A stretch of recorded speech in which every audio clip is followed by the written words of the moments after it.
guys, my name is Priyanka and welcome to my vlog. Today we are going to talk on a topic which is very important, and that is how to let go of your old thoughts.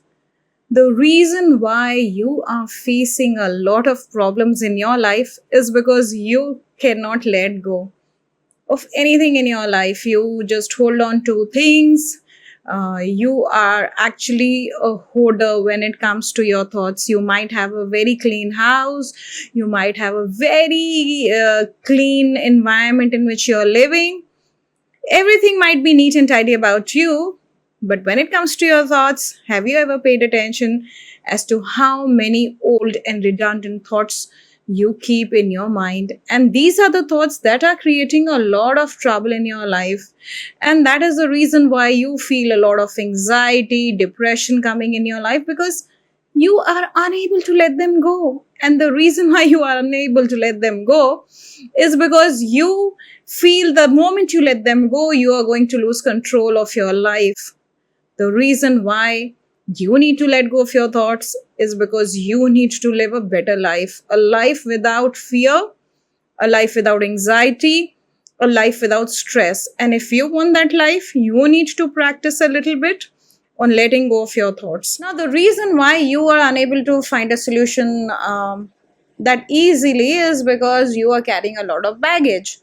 And this baggage is something that you have to let go slowly. It's not going to happen in a day. You cannot just wake up and say to yourself, oh, I'm going to let go of 20-30 years of baggage in my life. Of course that's not happening, and it's very difficult to do it in a day. It's a slow process, it's a slow churning process, because there'll be a lot of um, thoughts in your mind, lot of subdued emotions in your mind, in your subconscious mind actually, that are going to pop up every now and then. And it happens to someone like me who has been working for years on my mental thought process. Sometimes out of the blue, in a given situation that has no corresponding meaning to what I had gone through in earlier in my life, like small incidents, and they just cross reference to something somebody said, and it's going to pop up in my mind. And the reason is because we as humans have been taught to subdue emotions. We've been taught to never pay attention to our thought process, and now it's very difficult to change your thought process entirely. It's a work in progress. I keep saying, you keep on churning out your thought process, keep on looking at your thought process, and only then you can overcome that idea in your life. Also cannot find solutions are because we cannot accept that life is happening around us. Of course life is going to happen around you, but you are somebody who's always willing to live the life as long as you are able to control all the outcomes in this life. And that's the most silliest thing to think of as a human being, because animals don't do that. Nature doesn't control anything, it lets go of control, and it thrives by letting go of that control. But you want to have systems in place, you want to control people's behavior. Your loved ones should behave a particular manner to make you feel better, and that is why you are facing a lot of difficulties in letting go, because you want to control everything. And this control idea is being fed to children actually. If a child is taught not to control their emotions, just to let it out, I think most of the problems will just vanish away. But the reason why we are facing a lot of problems these days is because we are just subduing your emotions in a particular fashion and be so disciplined. I think the idea of discipline is quite outdated. It should be an idea of growth and an idea of doing better for yourself. The moment you start thinking in this fashion, you will find that you are no longer trying to discipline yourself, because you cannot discipline your mind. You can make your mind work better for you, but this disciplining action is only going to last a few days, because you will keep telling your mind, you know what, I cannot think that thought, I cannot think that thought.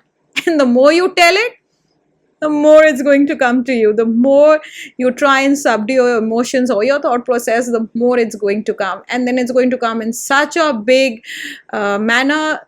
It's like a dam is going to open up in your mind, and you're just won't be able to handle your own thoughts and is going to drive you crazy. So don't control your thought process. We all are born with an inner intelligence. Of course, we do not pay attention to inner intelligence. We just keep on feeding inner intelligence with a lot of rubbish around us. So whatever TV shows we are watching, whatever news channels we are tuning into, we are just feeding it with a lot of rubbish. But if you clear the clutter, if you start looking at things from a very dignified distance, I say dignified because a lot of stuff that we are reading and seeing and speaking is just not needed in our life.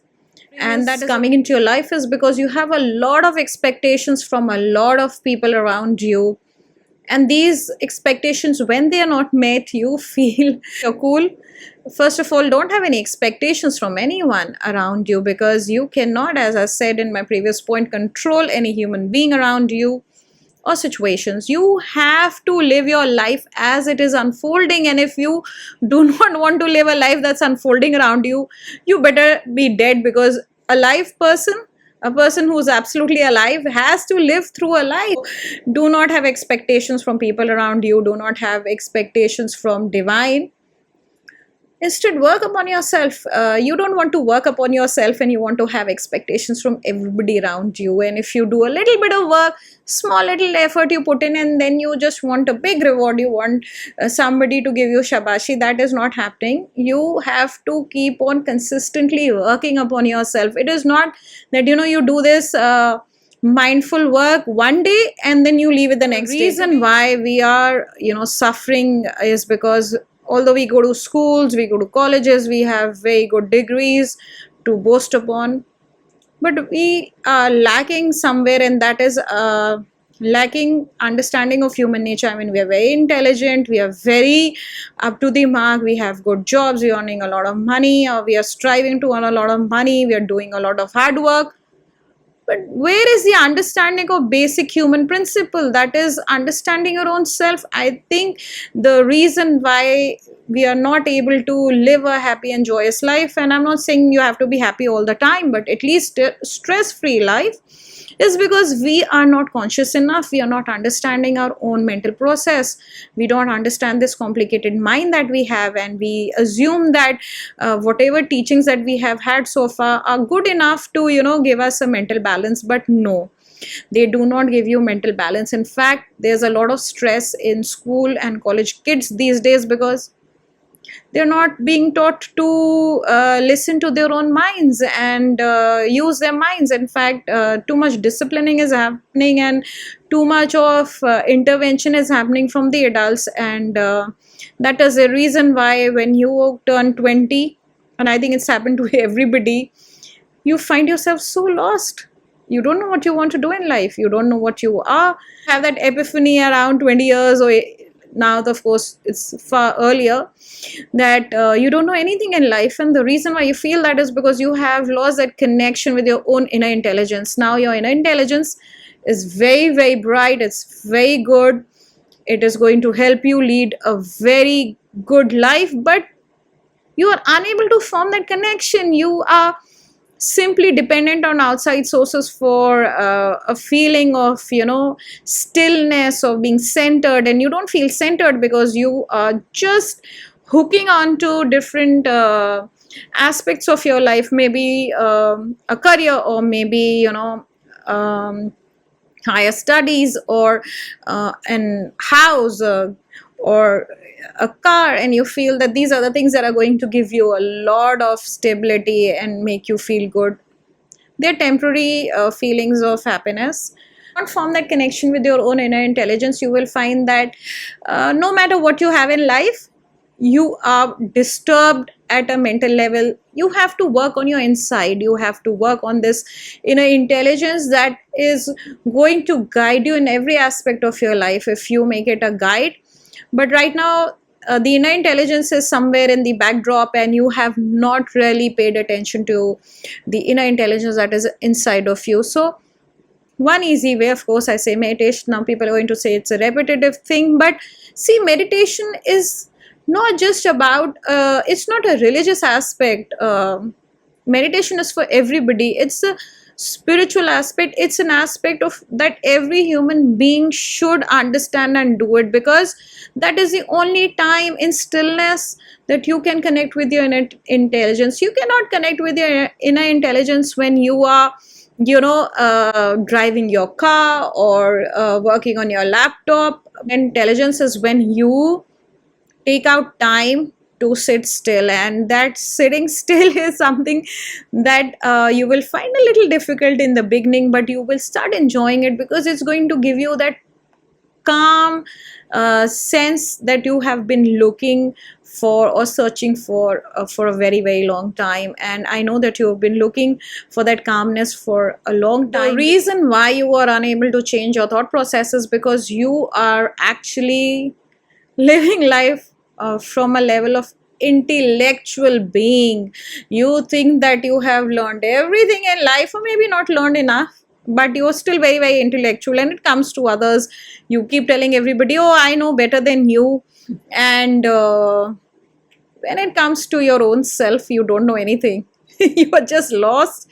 You are like a babe in the wood, and you keep telling yourself, I feel so alone, I feel so lonely. Even when I am in a room full of people, I feel so alone.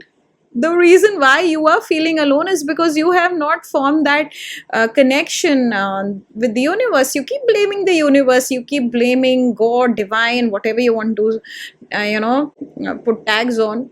And you keep telling yourself, oh, my life is so terrible.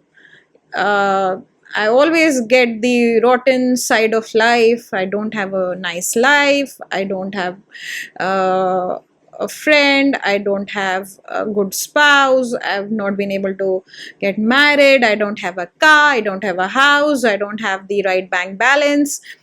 And whatever. I mean, the list is just endless. Isn't it? Even if the universe gives you everything today, let's say by miracle, universe says tathastu. You take whatever you want to, and you just stop craving. I mean, one day the universe will have enough, and the universe will say, God will say, oh yeah, you just take it. I'll give you everything. Do you think you'll be happy then? No, right? Because your list is endless. Today you want a nice shiny pair of shoes that you cannot afford. Tomorrow is going to be something else. So if you want to let go, you have to understand that you cannot operate from an intellectual, as I say, ego being. We call ourselves, oh, intellectual. We just want to sit and have conversations that span up to, more than an hour with people on topics that are happening around us. But we don't want to talk about what is happening inside us, isn't it? Oh, that's a topic that we do not touch. That's a messy area. We do not go into that messy area that is us. We are a mess inside, but we show ourselves to the world as if we are just perfect beings. We are so in tune with who we are, but no, we are not.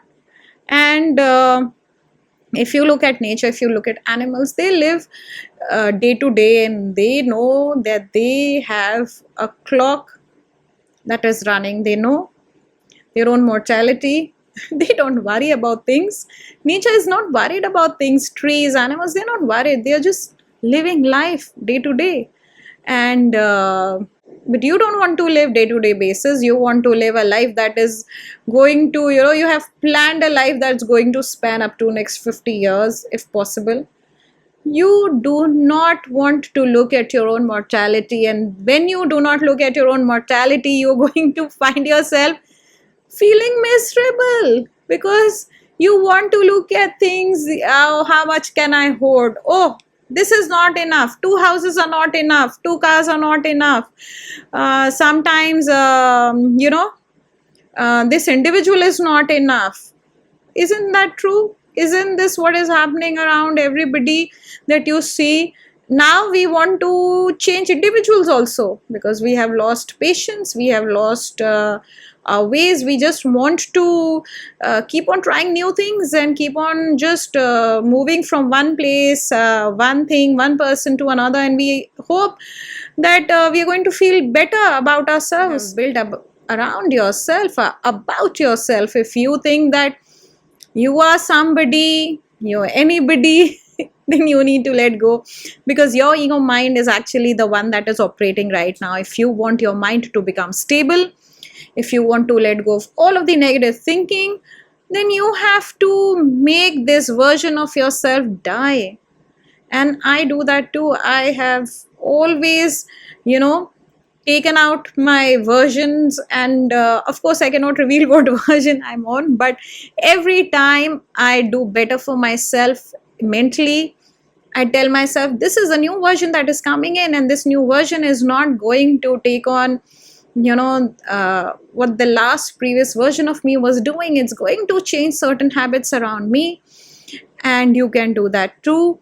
You can start, chipping away slowly, little by little. You've seen how a person chips away at the walls, the old paint, and then puts on a new coat, and you feel so good about your house. Oh, new coat is looking very good. And after 3-4 years, seepage is going to come in, mold is going to form on your walls, and you say, oh, this is really bad. Then again you call that person, again that person will come and chip away at the walls, and then again a new coat will happen. That is exactly what you need to do with yourself. Chip away the old pain, because whatever you have in your mind and heart, whatever pain you're carrying, is now getting moldy, it's smelling up.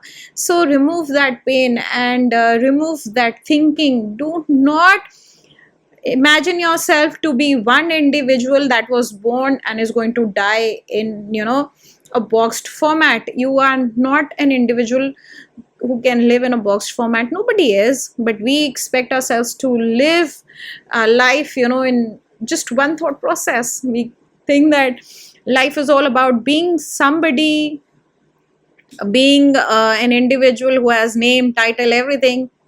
Actually, it doesn't work in real life. You have to let go of all the titles and names and tags, or whatever you want to call them, that you have attached to yourself, because they are the versions of your old self. So if you want to create a new version, you have to start from scratch. And isn't it exciting? Isn't it motivating enough? Isn't it hopeful enough that you start creating these new versions of yourself? Don't you feel excited that you can at any given day and age start a new version of yourself from scratch? Of course, this new version doesn't mean that you simply, live your life. We are not talking on that level. We are talking about creating a new thought process in your mind. And new thought process can only come when you slowly start accepting and correcting. Now, I'll give you a very simple exercise how you can correct your old thoughts. See, if you start observing your thoughts, and you start observing the patterns of thoughts that are coming in your mind. Let's say a thought comes in your mind that, okay, for example, I'll say someone who's having body issues is always trying to tell themselves, I'm so fat. They look at the food, I'm so fat, I cannot eat this. They look at the clothes that are hanging on the racks, and they say, oh, I'm so fat, I cannot wear these clothes. And these are very common thoughts that come to almost everybody who's struggling with a body issue. What you can do is, when you look at that rack of, let's say, a dress or any garment, and you say to yourself, I can fit into it, because I am going to now change my eating habits. I'm going to exercise, so I can fit into it. When you look at the food, you're going to say, yes, I can eat that food. Of course, it cannot be junk food. It has to be healthy food. So if it is a junk food, you look at that food and you say to yourself, well, earlier I would have eaten that food. The old version of me would have just gone and, gobbled that down. But now I'm going to look at that food and I'm going to say to myself, you know what? I like it. I like my body. I like my mind. And this is a thing which is going to ruin my body and my mind altogether. So I'm not going to eat that. I like it, but I'm not going to eat it. Of course, you're going to accept that you have a craving for that junk food, but you're not going to work upon that craving. You're going to tell yourself, you're going to remind yourself. Once you start reminding yourself, slowly, steadily, little by little, you will find that your mind is now agreeing to it. And then you keep on changing one thought, then another thought. And like this, you can construct a new building altogether in your mind. Of course, you have to be the one constructing it. Nobody else can do it. So I hope you liked my vlog. And if you did like my vlog, Please do like, share, and subscribe. And thank you for watching. And see you soon.